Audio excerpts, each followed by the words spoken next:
왕 야빈이 지난 가나안 남부 예루살렘 아도니 세대에게 전투 소식을 듣습니다.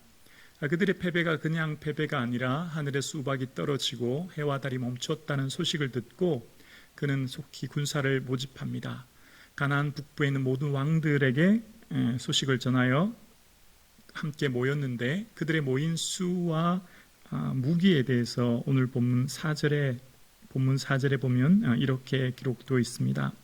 그들이 그 모든 군대를 거느리고 나왔으니 백성이 많아 해변에 수많은 모래 같고 말과 병거도 심히 많았으며. 아멘. 그들의 모인 수와 무기가 해변의 모래 같은 군사의 수, 또 말과 병거, 말과 전차가 심히 많았다라고 이야기합니다.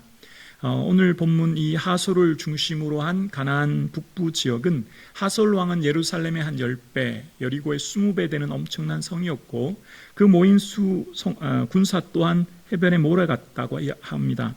이런 소식을 들은 이스라엘 백성들은 당연 두려울 수밖에 없었죠. 특히 그들이 가진 무기가 문제였습니다. 두려움의 대상이었습니다.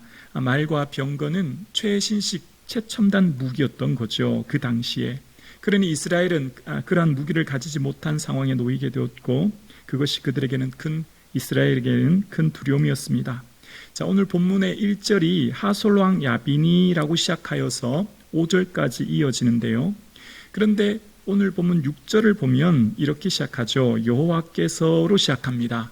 1절의 주어는 하솔왕 야빈이고 6절에 등장하는 분은 하나님이십니다.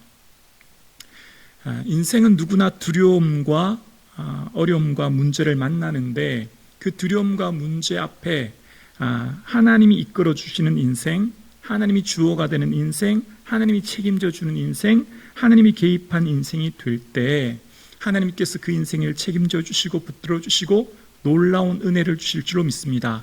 하나님은 문제마다 반드시 말씀해 주십니다. 말씀하시는 하나님.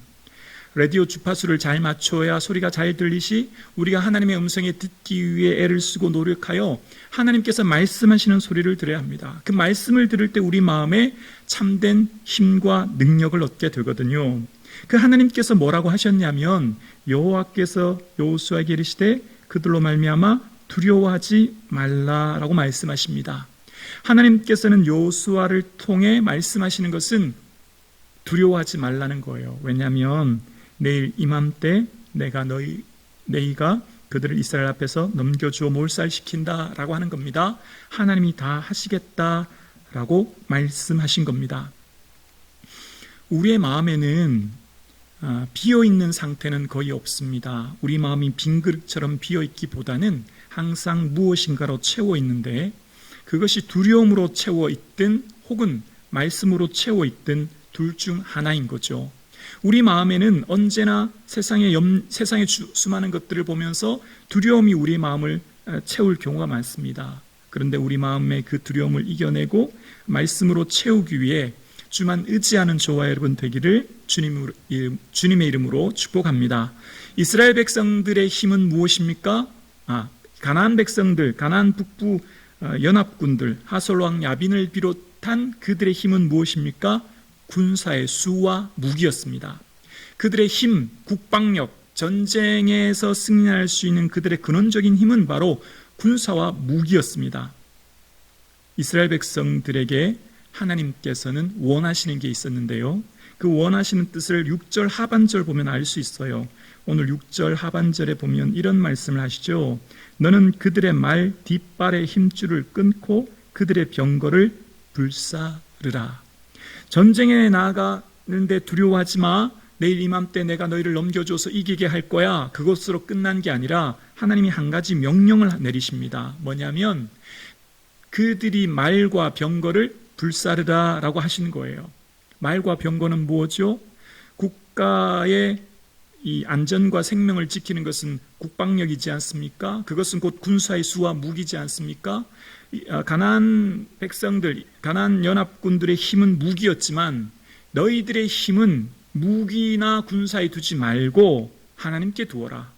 내가 너희의 힘, 내가 너희의 능력, 내가 너희의 모든 삶의 근원이 되게 하라라고 말씀하시므로 말과 병거를 불태우라는 거예요. 하나님이 말과 병거가 되어주신다는 거죠. 하나님이 너희 인생 붙들어 주신다는 거예요. 그래서 하나님께서는 말과 병거를 불사르라 말씀하셨어요. 이것은 하나님께서 이스라엘 백성들에게 말씀하신 것은 이미 모세를 통해서 신명기 20장의 전쟁에 나아갈 때 너희들은 말과 병거가 너희들보다 많다고 해서 두려워하지 말라, 내가 너희들과 싸울 것이다 말씀해 주신 그 약속이 오늘 성취되는 거예요. 그래서 이스라엘 백성들에게 하나님께서는 말과 병거가 아니라 하나님만 의지하라는 거예요. 그래서 오늘 저와 여러분 예배 드리시는, 산부 예배 드리시는 저와 여러분의 삶에 나의 힘이 되신 여호와여, 내가 주를 사랑하나이다 고백하는 저와 여러분 되기를 주님의 이름으로 축복합니다. 다윗의 고백이었죠. 하나님이 나의 힘이십니다라는 고백이에요. 그래서 아시는 것처럼 다윗은 사무엘하 8장에 보면 소바왕 하닷 에셀과의 전투에서 승리한 후 병거의 말의 힘줄을 끊어버립니다. 나의 힘은 병거와 병사가 아니라 하나님이십니다 라고 하는 삶의 고백이었죠. 그래서 하나님께서는 하나님의 백성들에게 원하시는 것은 하나님이 삶의 힘이 될 수 있도록 하나님만 의지하도록 말씀하고 계십니다. 오늘 예배 드리시는 저와 여러분의 삶 가운데 무엇이 여러분의 생명과 건강과 안전을 지켜주옵니까? 무엇이 여러분의 가정과 자녀와 삶을 지켜줍니까? 그것은 우리의 삶의 안전은 오직 하나님만 힘을 삼고 하나님만 의지할 때 주님이 우리를 지키시고 붙들어 주시는 줄로 믿습니다. 아멘이십니까? 아멘입니다. 이스라엘 백성들이 지금 당면한 어려움은 눈에 보이는 군사들과 무기였거든요. 그 사람들이 너무나 많았던 것이었고 그것을 1절부터 5절까지 장황하게 기록하고 있어요. 메론 물가에 진친 그들에 대해서. 그런데 그들에 대해서 하나님께서 8절에 보면 이런 말씀을 하세요. 여호와께서 그들을 이스라엘 손에 넘겨주셨기 때문에 그들을 격파하고 단 한 단어로 끝납니다. 앞절에 그렇게 장황하게 기록했던 해변의 모래와 같은 군사와 심이 많은 무기도 아무 소용없게 되었습니다. 그들을 격파하고 한 단어로 그냥 끝이 나요. 왜요? 하나님 도와주셨기 때문에. 오늘 예배 드리시는 저와 여러분, 세상을 보면 세상의 화려한 것들, 대단해 보이는 것들, 위대해 보이는 것 같은 것들이 우리 주변에 너무너무 많죠. 그러나 그것은 단 한순간에 허물어지고 무너집니다. 세상의 모든 것들은 허무한 인생이죠. 영원한 국가는 없는 것입니다. 하나님 나라만이 영원한 것이죠. 이스라엘 백성들에게 하나님께서 여호수아에게 말의 힘줄을 끊으라 말씀하셨고 그 말씀대로 9절에 보면 여호수아의 모습 등장하는데요. 오늘 본문 9절입니다. 여호수아가 여호와께서 자기에게 명령하신 대로 행하여 그들의 말 뒷발의 힘줄을 끊고 그들의 병거를 불로 살랐더라. 여호수아는 하나님 말씀하신 대로 그대로 순종하는 모습을 보입니다. 여호수아가 얼마나 이 순종하는 것이 참 쉽지 않았을 거예요. 왜냐하면 최첨단 무기가 있으면 아군의 우리 전쟁을 하는 우리 군사들은 훨씬 더 유리하거든요. 그런데 하나님은 내가 유익하다고 생각하는 것을 버리라라고 하신 것에 쉽지 않은 순종이었을 것입니다. 그런데요, 우리의 축복은, 보여지는 외면의 축복은 내면의 순종으로부터 시작합니다. 세상 사람들의 모든 축복은 그의 실력에 좌우하지만 성도의 축복은 내면의 순종으로부터 시작합니다. 내면의 순종이 외면의 축복을 좌우합니다. 하나님께서는 가나안 땅 들어가라 하실 때 여호수아에게 하신 말씀은 율법책을 주야로 묵상하여 그것을 기록한 대로 다 지켜 행하라는 말씀만 하셨어요. 가나안 땅 들어가는 비결은 군사와 무기가 아니라 말씀 잘 지키고 따르는 것, 말씀에 대한 순종, 내면의 순종이 외면의 축복을 좌우한다는 것입니다. 성도의 삶의 능력이 여기 있습니다. 오늘 예배 드리시는 저와 여러분의 삶에, 우리의 삶에 보여지는 외부의 축복의 모든 힘이, 그 근거가 내면의 순종에 있음을 기억하고 말씀을 의지하고 순종하며 나아가는 저와 여러분 되기를 주님의 이름으로 축복합니다. 그래서 어떻게 하냐면요, 여호수아는 그 말씀에 순종하였음을 15절, 본문 15절에 이렇게 말씀합니다. 여호와께서 그의 종 모세에게 명령하신 것을 모세는 여호수아에게 명령하였고 여호수아는 그대로 행하여 여호와께서 모세에게 명하신 모든 것을 하나도 행하지 아니하는 것이 없었더라. 하나님께서 모세에게 말씀하셨고 모세에게 말씀하신 것을 여호수아에게, 그리고 여호수아는 그대로 행하였다라고 하는 것을 이야기합니다. 그 명령대로 순종했다는 거예요. 자, 한번 여러분 생각해 보실까요? 여러분, 하나님 명령, 율법, 말씀하면 어떤 이미지가 떠오르십니까? 좀 부담스럽지 않으십니까? 좀 짐이 되거나 좀 나를 얽매이는 것 같은 그런 느낌 들지 않으십니까? 우리가 하나님 말씀, 또 순종 이런 말 들으면 우리는 왠지 우리 마음에 굉장한 부담을 느낍니다. 그러면 하나님이 저와 여러분의 삶에 부담을 주시려고, 마음을 힘들게 하려고, 혹은 여러분을 좀 올가매려고 명령과 말씀과 율법에 순종하라고 하실까요? 아닙니다. 반대입니다. 하나님께서 저와 여러분에게 정말 원하시는 것 한 가지가 있습니다. 바로 행복입니다. 저와 여러분에게 간절히 원하는 것 한 가지는 행복인데, 그 행복을 지킬 수 있는 비결이 말씀의 순종에 있다는 거예요. 신명기 10장 12절에 보면 하나님께서 모세를 통해 이스라엘 백성들에게 하신 말씀을 이렇게 이야기합니다. 신명기 10장 12절 말씀에 이스라엘아, 내 하나님 여호와께서 내게 요구하는 것이 무엇이냐? 곧 내 하나님 여호와를 경외하며 그의 모든 도를 행하고 그를 사랑하며 마음을 다하고 뜻을 다하여 내 하나님 여호와를 섬기고 내가 오늘 내 행복을 위하여 내게 명하는 여호와의 명령과 규례를 지킬 것이 아니냐 말씀하십니다. 신명기 10장 12절 이하의 말씀은 마음을 다하고 뜻을 다하고 하나님을 섬겨라, 그것은 너의 행복을 위해 하는 것이야 라고 말씀하고 계세요. 그러니까 우리의 삶에 참된 행복을 유지하고 지키고 나아갈 수 있는 방법은 내면의 순종이 외면의 축복을 좌우한다는 거예요. 우리의 삶의 참된 행복은 말씀의 순종함에 있다는 겁니다. 오늘날 저와 여러분의 삶의 참된 행복, 그 행복을 지킬 수 있고 유지할 수 있는 비결이 말씀을 묵상하고 지킴임을 기억하는 저와 여러분 되기를 주의 이름으로 축원합니다. 그렇습니다. 하나님 말씀 주신 것은 우리의 삶을 힘들게 하거나 부담스럽게 하려고 한 게 아니고요, 우리의 행복을 위해 주셨다는 거예요. 오늘날 여호수아가 하나님 말씀에 순종함으로 여호수아의 지금 나가는 모든 길에 전쟁에서 승리하는 것을 오늘 본문에 분명히 기록하고 있습니다. 왜요? 하나님은 역사의 주관자시거든요. 하나님께서 창조하셨고 하나님께서 통치하시며 하나님께서 지키시고 보존하시거든요. 시작과 끝이 하나님 안에 있고 우리의 생명의 모든 삶을 주관하시는 분은 오직 살아계신 하나님 한 분밖에 없는 줄로 믿습니다. 그러므로 우리의 삶의 힘, 능력, 삶의 이유가 하나님이 되실 수 있기를 주의 이름으로 축원합니다. 그러므로 말씀을 지키는 거예요. 그것을 증명하는 구절이 20절이에요. 우리 20절, 본문 20절인데요. 오늘 본문 20절입니다. 그들의 마음이 완악하여 이스라엘을 대적하여 싸우러 온 것은 여호와께서 그리하게 하신 것이라. 여호와께서 그리하게 하신 것이라. 뭘요? 가나안 북부 하솔 왕 야빈을 비롯한 모든 사람들이 이스라엘을 대적하러 싸우러 온 것, 그들의 마음을 완악하게 한 것, 누가 하셨다고요? 여호와께서 그리하게 하신 것이라. 하나님이 역사의 주관자이십니다. 하나님이 모든 것을 결정하시고 진행하시고 통치하시고 이루어 나가십니다. 저와 여러분의 삶의 모든 주권자는 오직 하나님이신 줄로 믿습니다. 그러므로 저와 여러분, 오늘 예배 드리시는 저와 여러분의 삶에 어떠한 문제와 어려움이 있어도 그 문제의 해결은, 열쇠는 하나님께 있는 줄로 믿습니다. 주님만이 해결자예요. 하나님이 만드셨고 하나님이 통치하시고 하나님이 지켜나가시거든요.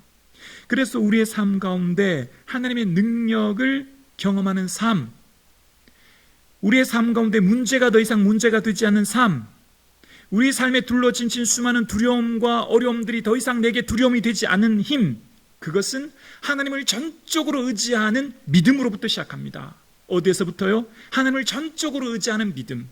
하나님을 전적으로 의지하는 믿음은 우리 삶에 더 이상 문제가, 고난이, 어려움이 내게 더 이상의 문제로 다가오지 않습니다. 그것을 증명하는 구절이 있어요. 그것을 증명하는 게 21절이죠. 21절 함께 본문을 보시면, 오늘 본문 21절입니다. 그때 여호수아가 가서 산지와 헤브론과 드빌과 아납과 유다 온 산지와 함께 봉독합니다. 이스라엘 온 산지에서 아낙 사람들을 멸절하고 그가 또 그들의 성읍들을 진멸하여 바쳤으므로. 이스라엘 온 산지에서 누구를요? 아낙 사람들을 멸절하고.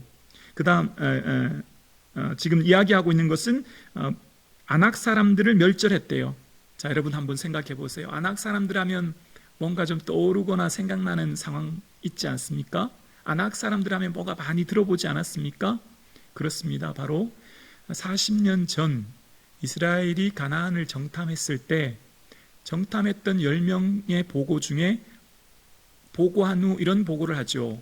정말 가나안 땅은 젖과 꿀이 흐르는 땅입니다. 그러나 그 성읍은 심히 크고 높고 그 주민들은 거인족입니다. 그런 보고를 하죠. 기억나십니까? 그곳은 아낙 사람들이 산다는 거예요.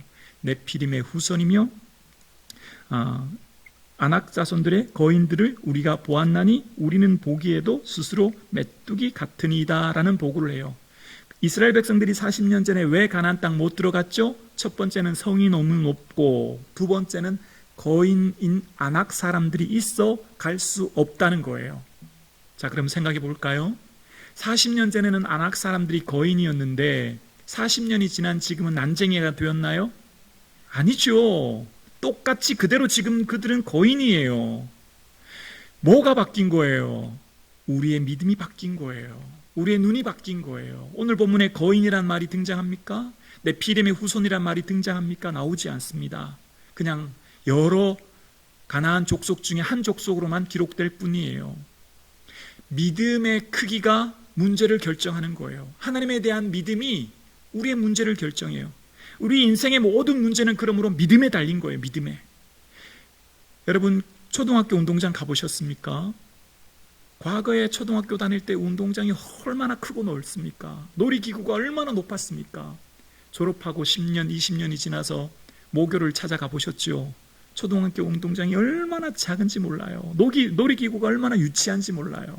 뭐가 바뀐 거예요? 내 시야가 바뀐 거예요. 아낙 자손들은 그대로 거인족이에요. 아낙 자손은 네피림의 후손이에요. 아낙 자손 때문에 못 들어갔을 40년 전, 그러나 이제는 더 이상 그들의 눈에 큰 거인족으로 보이지 않아요. 왜요? 믿음이 장성했거든요. 그들은 하나님의 능력을 경험했거든요. 요단을 건너고 여리고를 무너뜨리고 해와 달을 멈추는 하나님을 경험했거든요. 그 하나님이 내 하나님이시거든요. 그 하나님이 나를 붙들어 주시거든요. 이제 그들은 더 이상 아낙 자손이 문제가 되지 않아요. 저와 여러분의 문제는 바로 여기에서 출발점을 생각해야 합니다. 우리의 모든 문제는 믿음으로부터 시작하는 거예요. 믿음의 크기가 문제를 결정하는 겁니다. 오늘 예배드리시는 저와 여러분의 삶에 어떤 아낙 자손이 여러분을 괴롭힙니까? 외형에 볼 수 없는 심이 많은 군대와 무기들처럼 우리가 인생을 살다 보면 내 힘으로 할 수 없는 수많은 문제들을 만나고, 특별히 오늘 산부 예배 드리시는 청년부 여러분, 우리는 이스라엘 백성들처럼 가진 게 없는 건 내 자신을 바라봅니다. 이스라엘 백성들은요, 정규 군도 아니고 무기도 아니고 그들에게 있는 거는 아무것도 없어요. 여러분의 삶은 어떻습니까? 산부 예배 드리시는 여러분 청년부들의 마음은 어떻습니까? 세상을 돌아볼 때 내 자신이 가진 게 없고 연약해 보인 나 자신을 발견하지 않습니까? 걱정하지 않으셔도 됩니다. 두려워하지 않으셔도 됩니다. 우리의 힘은 무기나 군사가 아니라, 우리의 힘은 스펙이나 집안 배경이나 돈이나 권력이 아니라, 우리의 힘은 살아계신 하나님이신 줄로 믿습니다. 살아계신 하나님이 내 능력 되시고 내 힘 되시고 나의 의지할 바 되신 줄로 믿습니다. 그러므로 산부 예배 드리시는 사랑하는 청년부 여러분의 마음속에 세상 바라보시고 두려워하지 마시고 하나님 의지하여 우리의 삶에 주시는 능력 따라 믿음으로 나아가는 저와 여러분 되실 수 있기를 주의 이름으로 축원합니다. 40년 전에 여호수아가 그들을 두려워하지 말라. 그들은 우리의 밥이라. 그들의 보호자는 그들을 떠났고 여호와께서 그들을 우리에게 주셨느니라 말씀하셨습니다. 40년 전에 말한 그대로 40년이 지난 지금 여호수아의 말이 성취됩니다. 우리의 말은 매우 중요합니다. 능력이 있습니다. 권능이 있습니다. 성취됩니다. 하나님께서 우리 성북중앙교회를 통하여 하나님의 구원의 빛을 비춰주실 줄로 믿습니다. 죽어가는 생명 살릴 줄로 믿습니다. 기도하는 교회 될 줄로 믿습니다. 열방을 깨우는 교회 될 줄로 믿습니다. 특별히 하나님 은혜 주셔서 기도하는 교회 되어 이 성전에 밤낮 성전에서 모든 성도님들이 기도하여 하나님의 영광이 드러나는 교회 될 수 있기를 주의 이름으로 축원합니다. 반드시 은혜 주실 줄로 믿습니다. 우리와 우리의 자녀들을 바라보시며 하나님이 주신 비전을 선포하시고 거룩을 선포하시고 하나님의 꿈을 선포하셔서 가만히 있으면 두려움을 품지만 말씀을 품을 때 우리의 삶의 능력을 경험하여 하나님의 뜻을 이루는 것처럼 오늘 예배드리시는 저와 여러분 40년 전에 그들은 우리의 먹이라 말씀했던 여호수아의 말이 오늘 그대로 실현됩니다. 성취됩니다. 오늘 예배드리시는 저와 여러분의 삶 가운데 하나님께서 주신 이 믿음 따라 능력 언어를 선포할 수 있기를 주님의 이름으로 축원합니다. 그렇습니다. 오늘 예배드리시는 저와 여러분, 오늘 우리는 얼마나 두려움 가운데 사는지 몰라요. 당장 코로나19라고 하는 감염병은 우리를 두려움에 빠지게 하죠. 뿐만 아니라 우리는 주변을 돌아보면 당장 건강에 대한 두려움이 얼마나 큰지 모릅니다. 그것뿐입니까? 내 미래에 대한 두려움, 자녀들에 대한 두려움, 자녀들의 미래에 대한 염려, 수많은 어려움들이 우리에게 있어요. 그러한 두려움이 우리를 사방으로 우겨쌉니다. 정말 젊은 청년들을 생각하면 저도 참 마음이 힘듭니다. 오늘 3부 예배 드리시는 우리 사랑하는 성도님들과 특별히 청년부들의 마음속에 우리의 마음을 힘들게 하는 두려움이 아니라 하나님 의지하고 하나님 바라보고 주만 믿고 나아가 주의 능력을 경험하는 저와 여러분 되기를 주님의 이름으로 축복합니다. 그래서 하나님이 정말 살아계심을, 우리 삶을 구체적으로 붙들고 계심을 간증하는 인생 되기를 주의 이름으로 축원합니다. 오늘까지 가나안 전쟁을 마칩니다. 드디어 다음부터는 땅을 분배하는 내용으로 시작하죠. 오늘 마지막 장에 전쟁이 그쳤더라라고 하므로 더 이상의 전쟁이 사라지는, 위에 국지전이나 게릴라전은 있지만 큰 전쟁이 마쳐져요. 오늘까지의 말씀을 묵상하면 이런 이미지가 떠올라요. 여러분, 어린 아이, 꼬마 아이 있잖아요. 이제 막 아장아장 걷는 아이, 한 3살, 4살 된 아이를 걸음마를 가르쳐 주기 위해 아빠가 뒤에서 아이의 손을 잡고 아이의 보폭을 따라서 뒤뚱뒤뚱 천천히 걸어가는 모습 말입니다. 하나님은 이스라엘 백성들을 그냥 내버려 둔 적이 한 번도 없으셨어요. 모든 순간순간마다 여호와께서 말씀하여 이르시되, 여호와께서 여호수아에게 이르시되, 하나님은 끊임없이 말씀해 주셨어요. 끊임없이 함께 해 주셨어요. 끊임없이 이스라엘 백성들 옆에서 그들을 붙들어 주시고 인도해 주시고 친히 전쟁에서 승리하게 하셨던 하나님이에요. 오늘 11장까지 지나온 전쟁의 어느 순간 한 번도 하나님이 그들을 내버려 두거나 알아서 너희들을 해라 한 적은 단 한순간도 없으셨어요. 마치 아버지가 아들의 걸음마를 가르쳐 주듯 뒤에서 그 아들의 손을 잡고 있듯 하나님이 이스라엘 백성들을 한 발 한 발 인도하고 계신 모습이 연상되어져요. 오늘 예배드리시는 삶 또한 그런 줄로 믿습니다. 우리의 삶은 단 한순간도 하나님이 버리신 적 없으세요. 내팽겨친 적 없으세요. 내가 알아서 해라 한 적 없으세요. 늘 말씀해 주시는 하나님, 돌보아 주시는 하나님, 이끌어 주시는 하나님이십니다. 좋으신 하나님이 저와 여러분의 삶을 붙들고 계신 줄로 믿습니다. 그렇습니다. 그 하나님은 여호수아의 하나님뿐만 아니라 나의 하나님 되어주시는 줄로 믿습니다. 기도드리시겠습니다. 살아계신 아버지 하나님 감사합니다.